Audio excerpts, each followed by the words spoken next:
Notre entreprise opère dans le domaine de la pharmacie, qui est à Titménil, petite ville à la banlieue de Casablanca. Nouveau Pharma a été créé il y a une trentaine d'années. Elle emploie à peu près 280 personnes. Ce qu'on fabrique, c'est les formes sèches, les formes liquides, c'est-à-dire les sirops, les ampoules buvables. On a aussi un département bêta-lactamine, tout ce qui est antibiotique. Et on fait aussi la forme pâteuse, qui sont les suppôts, les crèmes et les pommades.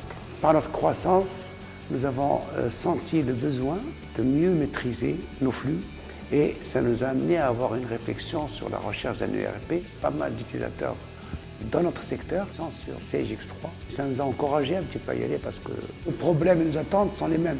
Les délits d'info, nous avons fait un parcours qui a abouti assez relativement vite. On a pu mettre en place, on va dire, une première version en exploitation au bout de 6 mois avec un démarrage complet sur l'ensemble des modules et une certaine vitesse de croisière à partir du 12e mois. Nous utilisons donc actuellement tous les modules. Du module qui va du calcul du besoin, le planning de production, le module achat et le module financier et vente.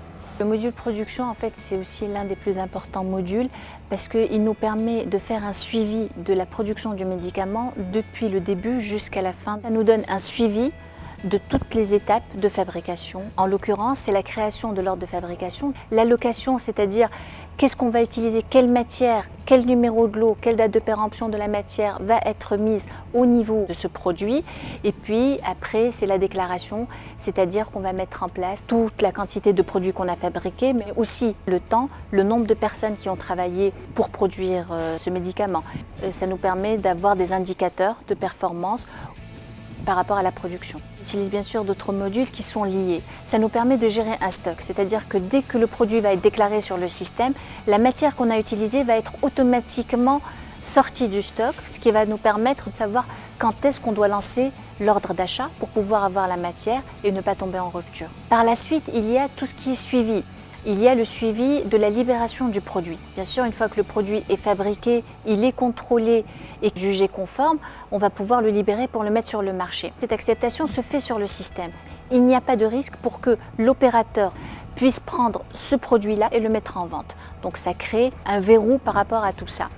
Et puis il y a l'autre module en fait à la fin qui est celui de la vente, c'est-à-dire quand on va recevoir un bon de commande qui va être saisi sur le système, automatiquement par rapport au lot et aux produits que nous avons sur le système, il va allouer directement le produit fini et ainsi on va pouvoir en un temps record livrer le client final. Le système MX3 nous a permis sincèrement d'avoir énormément de bénéfices par un gain de temps qui va du début de la chaîne jusqu'à la fin de la chaîne et surtout un suivi exact de nos produits en interne et en externe. Je recommanderais vivement le logiciel X3 aux partenaires ou aux différentes industries, qu'elles soient pharmaceutiques ou non pharmaceutiques, parce que ça permet d'avoir un suivi en temps réel et avoir une logistique qui est presque impeccable.